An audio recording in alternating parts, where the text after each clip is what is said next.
99. In end result, what the plaintiff argues is not that the defendant intends to encourage or foster others to commit a terrorist act. There is no evidence that he holds or has ever held such an intention.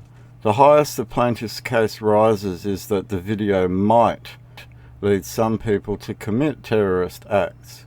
This has to remain an uncalculated, unevidenced, speculative risk which cannot, on any analysis, satisfy the court to a high degree of probability that the defendant poses an unacceptable risk of committing a serious terrorism offence if not kept under supervision under the order. There is no evidence that he holds or ever held such an intention. And this is a key point to all of it. This is a key point as to why was Matthew Reason even involved in the first? Why was this tarred brush even wielded by Matthew Reason in the first? 98.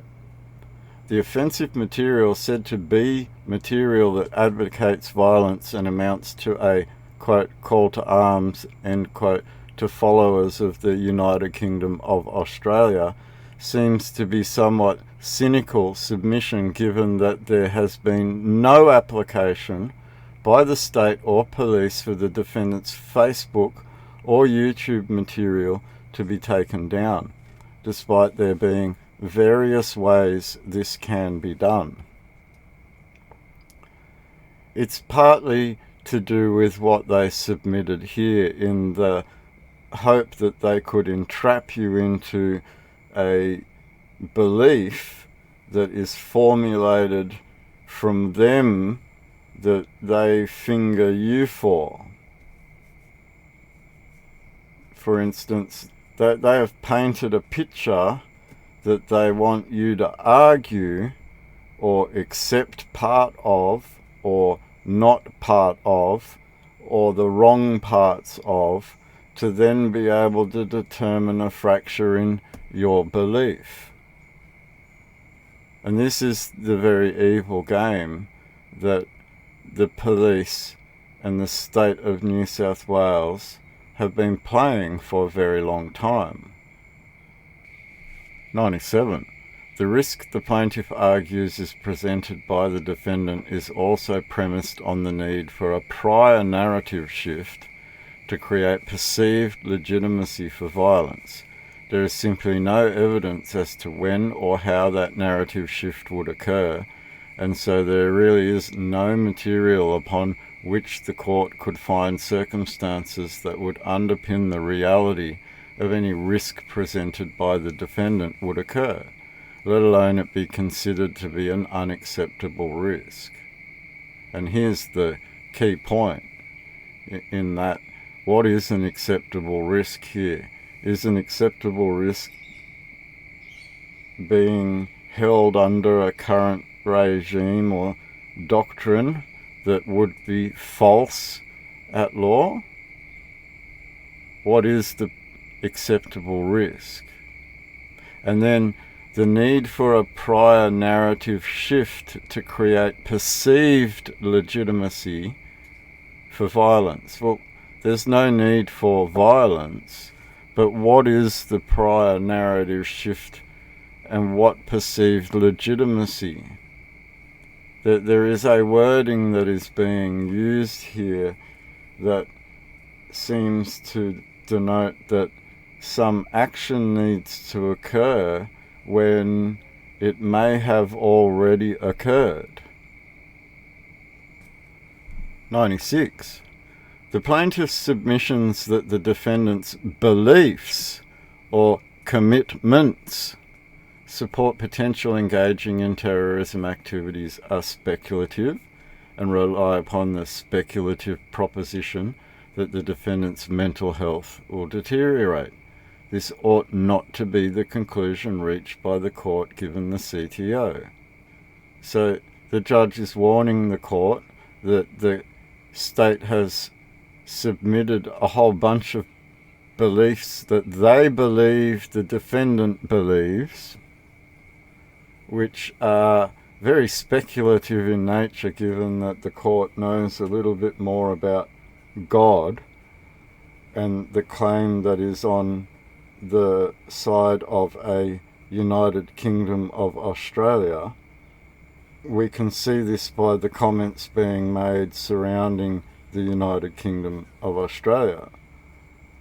And then this speculative proposition that deterioration in the mind will occur because someone believes in the scripture. That's what it comes down to. And a prior narrative shift might mean the people awakening to that scripture. 95. The criminal history comprises relatively minor summary offences. A neighbourhood dispute should not be described as serious. In the context of an application for orders based on the potential for terrorism, the presiding magistrate made positive comments regarding the hope that the defendant could return to his family and resume work. He took into account the defendant's mental health issues and tailored the sentence in a way that assisted the defendant to be provided with rehabilitation, to be supervised by community corrections upon his release. Nothing was said by the magistrate suggesting that he thought the defendant was a terrorist risk. And this comes to this awakening to this love thy neighbour. So we will start to see that they will attack the neighbourhood idea, that they start to pull apart the idea that you can be self-governed people and need to be nannied. 94. The Commonwealth recognizance was said to also provide a level of supervision in the community. It involves a referral to complete the EQIPS foundational program to address generalized offending behavior, a referral to a psychologist for assessment and implementation of strategies to address, amongst other things, his mental health and ideologies associated with the United Kingdom of Australia, referral to the proactive integrated support model of Corrective Services New South Wales, as well as to the CSNSW Terrorism High Risk Offenders Unit for offence-specific intervention and to monitor his engagement with community corrections.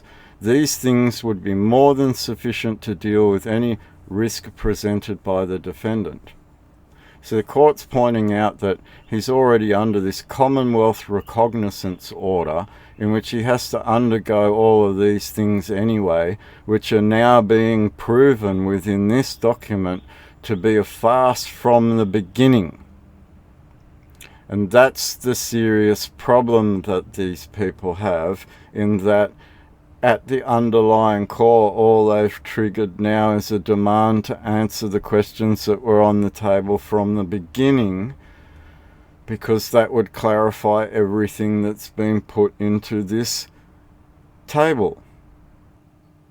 Having these orders then denied with the speculation and the very spurious claims that have been made in defense of having the order, who's triggered to end up paying for all of it?